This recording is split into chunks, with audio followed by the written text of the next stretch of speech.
আসসালামু আলাইকুম। আন্তর্জাতিক সর্বশেষ আপডেট সংবাদে আপনাকে স্বাগতম। শুরুতেই জানিয়ে দেব সংবাদ শিরোনাম। শুরুতেই জানিয়ে দেব ইরানের সব বিমানবন্দর বন্ধ ঘোষণা, যে কোনো সময় ইসরায়েলের হামলার আশঙ্কা। জানিয়ে দেব সর্বাত্মক যুদ্ধের কিনারায় রয়েছে মধ্যপ্রাচ্য, বিবিসির বিশ্লেষণ প্রকাশ। এছাড়া রয়েছে ইরানের অবস্থা, গাজা ও লেবাননের মতো করার হুমকি দিল ইসরায়েল। জানিয়ে দেব 3টি ইসরায়েলি অবস্থানে ইরাকি গোষ্ঠীর ড্রোন হামলা। সর্বশেষ জানিয়ে দেব আজ ইসরায়েলি গণহত্যার 1 বছর, ফিলিস্তিনপন্থী বিক্ষোভে উত্তাল হয়ে উঠেছে সারা বিশ্ব। এতক্ষণ শুনছিলেন সংবাদ শিরোনাম, এবারে বিস্তারিত। ইরানে সব ধরনের বিমানবন্দর বন্ধ ঘোষণা, যে কোনো সময় ইসরায়েলে হামলার শঙ্কা। রাত 9টা থেকে সকাল 6টা পর্যন্ত ইরানের সব ধরনের বিমানবন্দর বন্ধ রাখা হয়েছে। এ সময় বিমানবন্দর দিয়ে কোনো ধরনের বিমান উড্ডয়ন এবং অবতরণ করবে না। ইরানের বেসরকারি বিমান চলাচল কর্তৃপক্ষের বরাতে এই তথ্য জানিয়েছে বার্তা সংস্থা মেহের নিউজ। বার্তা সংস্থাটি জানিয়েছে এই সংক্রান্ত একটি নোটিশ ইরানি কর্তৃপক্ষ সব পাইলটকে পাঠিয়েছে, তবে জরুরি ফ্লাইট, ফেরি ফ্লাইট এবং সরকারি বিমানকে এই আওতার বাইরে রাখা হয়েছে।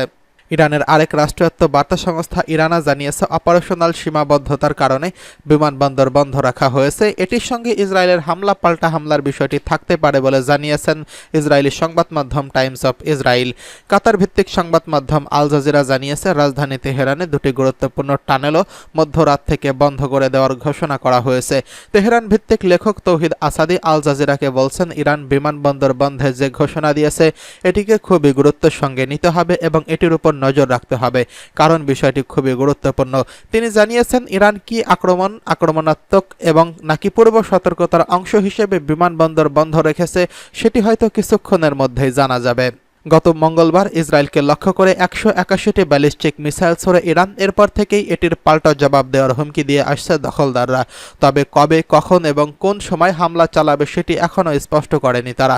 মিসাইল হামলার জবাবে ইরানে ইসরায়েল শক্তিশালী হামলা চালাবে জানিয়ে গতকাল প্রধানমন্ত্রী বেঞ্জামিন নেতানিয়াহু বলেন, সম্প্রতি ইরান ইসরায়েলে যে মাত্রায় মিসাইল হামলা চালিয়েছে, বিশ্বের অন্য কোনো দেশ তার ভূখণ্ড ও জনগণের উপর এই ধরনের হামলা বরদাস্ত করবে না, ইসরায়েলও করবে না।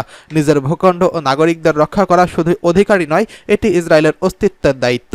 ইসরায়েল সেই দায়িত্ব নিশ্চিতভাবেই পালন করবেন। ইরানে ইসরায়েলের এই সম্ভাব্য হামলার করণীয় ঠিক করতে পশ্চিমা দেশগুলোর কর্মকর্তারা তেল আবিবে বৈঠক করছেন। এছাড়া যুক্তরাষ্ট্রের সেনাবাহিনীর সেন্ট্রাল কমান্ডার এরিক মাইকেল কুরিলার ইসরায়েলে যাওয়ার কথা ছিল। এদিকে মধ্যপ্রাচ্য সর্বাত্মক যুদ্ধের কিনারায় বিবিসির বিশ্লেষণ প্রকাশ। সর্বাত্মক যুদ্ধের দ্বারপ্রান্তে মধ্যপ্রাচ্য।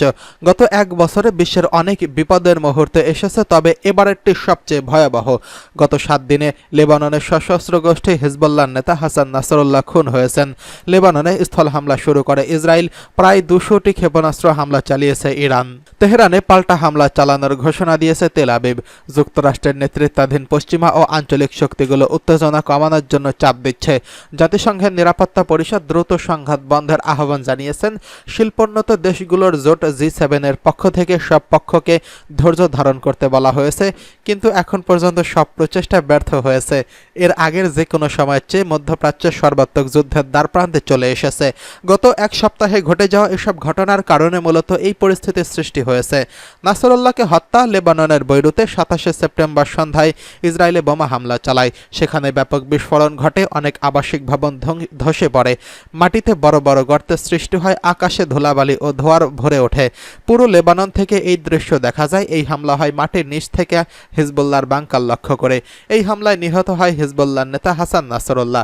ইসরায়েল 1 সপ্তাহ ধরে চালানো হামলায় 500 জনেরও বেশি মানুষ নিহত হওয়ার খবর পাওয়ার পর নাসরুল্লাহর মৃত্যুর খবরটি আসে। হাসান নাসরুল্লাহ ইসরায়েলের হাতে খুন হতে পারেন এমন আশঙ্কায় বহু বছর ধরে জনসমক্ষে আসেননি, তাই তাকে নিশানা করে হত্যার এই ঘটনাকে প্রাইস টার্গেট বলা হচ্ছে। নাসরুল্লাহকে হত্যার পর হিজবুল্লাহকে লক্ষ্য করে একের পর এক হামলা চালাতে থাকে ইসরায়েল। 1 সপ্তাহ জুড়ে চলতে থাকা এই লাগাতার হামলায় 500 জনেরও বেশি মানুষ নিহত হয়েছেন। এদিকে ইরানের অবস্থাও গাজা ও লেবাননের মতো ধ্বংসাত্মক করার হুমকি দিল ইসরায়েল। গত এক বছর ধরে বর্বর ও নির্বিচার হামলা চালিয়ে ফিলিস্তিনের গাজা উপত্যকাকে একটি ধ্বংসস্তূপে পরিণত করছে দখলদার ইসরায়েল। গত 2 সপ্তাহ ধরে লেবাননে একই ধরনের বর্বরতা শুরু করেছে তারা। দখলদার ইসরায়েলের প্রতিরক্ষামন্ত্রী ইয়োভ গ্যালান্ট আজ হুমকি দিয়েছে যে যদি ইরান ইসরায়েলের ক্ষতি করার চেষ্টা করে তাহলে ইরানের অবস্থা গাজা ও লেবাননের মতো করা হবে। যুদ্ধ অপরাধের অভিযোগে অভিযুক্ত গ্যালান্ট দাবি করছেন গত মঙ্গলবার ইরানে যে মিসাইল হামলা চালিয়েছে এতে তাদের কোনো ক্ষতি হয়নি, এমনকি কোনো বিমানে একটি দাগও পড়েনি। গ্যালান্ট বলছেন ইরানিরা আমাদের আকাশশক্তিকে স্পর্শ করেনি, কোনো বিমান ক্ষতিগ্রস্ত হয়নি, কোনো স্কোয়াড্রনের কার্যক্রম বন্ধ করা হয়নি। যারাই ভাববে ক্ষতি করার মাধ্যমে আমাদের আটকাবে তাদের গাজা ও লেবাননে বৈরুতের আমাদের অর্জন দেখানো উচিত। এদিকে ইরানের মিসাইল হামলার পর দখলদার ইসরায়েল পাল্টা হামলার প্রস্তুতি নিচ্ছে। ইরান জানিয়েছে তারা ইসরায়েলের সম্ভাব্য হামলার জন্য প্রস্তুত হয়েছে। তেহরান হুমকি দিয়েছে ইসরায়েল যদি হামলা চালায় তারা আবারও ইসরায়েলে হামলা চালাবে। ইসরায়েলে ইরানের শক্তিশালী হামলা চালাবে জানিয়ে গতকাল প্রধানমন্ত্রী নেতানিয়াহু বলেন, সম্প্রতি ইরান ইসরায়েলে যেই মাত্রার হামলা চালিয়েছে বিশ্বের অন্য কোনো দেশ তাদের ভূখণ্ড ও জনগণের উপর এই মাত্রার হামলা বরদাস্ত করবে না, ইসরায়েলও করবে না। নিজের ভূখণ্ড ও নাগরিকদের রক্ষা করা শুধু অধিকারই নয়, এটা ইসরায়েলের অস্তিত্বের দায়িত্ব। ইসরায়েল সেই দায়িত্ব নিশ্চিতভাবেই পালন করবে। এদিকে ইসরায়েলি 3টি অবস্থানে ইরাকি গোষ্ঠীর ড্রোন হামলা। দখলকৃত গোলান মালভূমির 3টি আলাদা ইসরায়েলি অবস্থানে কামিকাজে ড্রোন দিয়ে হামলা চালানোর কথা জানিয়েছে ইরাকি সশস্ত্র গোষ্ঠী। রোববার এক বিবৃতিতে ইরাকি প্রতিরোধ গোষ্ঠী জানিয়েছে ফিলিস্তিন ও লেবাননের জনগণের প্রতি সমর্থন জানাতে এবং এই অঞ্চলের নারী ও শিশু বৃদ্ধদের উপর দখলদার ইহুদিবাদী শাসনের চলমান হত্যাযজ্ঞের প্রতিশোধ হিসেবে তারা দখলকৃত গোলান মালভূমির 3টি আলাদা লক্ষ্যবস্তুতে হামলা চালিয়েছে। ইরাকি প্রতিরোধ গোষ্ঠী আরও উল্লেখ করেছে যে তারা জায়নিস্ট শত্রুর অবস্থানগুলোকে আরও বেশি শক্তিশালী হামলা চালিয়ে ধ্বংস করবে। এদিকে স্থানীয় আরব সংবাদ মাধ্যমগুলো জানিয়েছে ইরাকি সরকারকে এই ধরনের আক্রমণ বন্ধ করার জন্য চাপ দিচ্ছে মার্কিন সরকার। তবে ইরাকের প্রধানমন্ত্রী শিয়া আল সুদানি এই চাপের সামনে দমে যায়নি এবং এসব চাপ মেনে নেওয়ার জন্য অস্বীকৃতি জানিয়েছেন। এদিকে আজ ইসরায়েলি গণহত্যার 1 বছর, ফিলিস্তিনপন্থী বিক্ষোভে উত্তাল সারা বিশ্ব। আত্মরক্ষার নাম করে আজ 365 দিন ধরে গাজায় গণহত্যাকে বৈধতা দেওয়ার প্রাণপণ চেষ্টা করে যাচ্ছে মধ্যপ্রাচ্যের বিস্ফোরা খ্যাত দখলদার ইসরায়েল। উপত্যকাটির বাসিন্দাদের উপর নির্যাতন, নিপীড়ন আর নিষ্পেষণের মাত্রা যেন সব মাপকাঠি ছাড়িয়ে গেছে। তেল আবিবের হামলায় শত শত অবুঝ শিশু মা বাবাকে হারিয়েছে। একের পর এক নির্মম ক্ষেপণাস্ত্র, রকেট আর বোমা হামলায় সন্তান হারা হয়েছে অসংখ্য বাবা। কতটা মানবিক হলে মানুষ মসজিদে হামলা করতে পারে, হাসপাতাল গুড়িয়ে দিতে পারে, নিশ্চিহ্ন করে দিতে পারে গোটা একটি গ্রাম, আর তা ইসরায়েলের আগ্রাসন না দেখলে বোঝা দেয়। গাজায় হামাস নিধনের নামে তথাকথিত সামরিক অভিযান চালিয়ে এ পর্যন্ত 42,000 নিরীহ মানুষের প্রাণ কেড়ে নিয়েছে নেতানিয়াহু সরকার। ঘরছাড়া হয়েছেন হাজার হাজার মানুষ। ইসরায়েলের এই ন্যাক্কারজনক হামলার বিরুদ্ধে সরব হয়েছে বিশ্বের বিভিন্ন দেশের ফিলিস্তিনপন্থী মানুষ। রাস্তায় নেমেছেন গাজায় হামলা বন্ধের দাবিতে। হাতে ফিলিস্তিনিদের পতাকা আর মুখে মুক্তির স্লোগান। মুক্তি চাই ইসরায়েলের শেকল থেকে। দেশে দেশে এই আন্দোলনের চিত্র তুলে ধরছে কাতার ভিত্তিক সংবাদ মাধ্যম আল জাজিরা।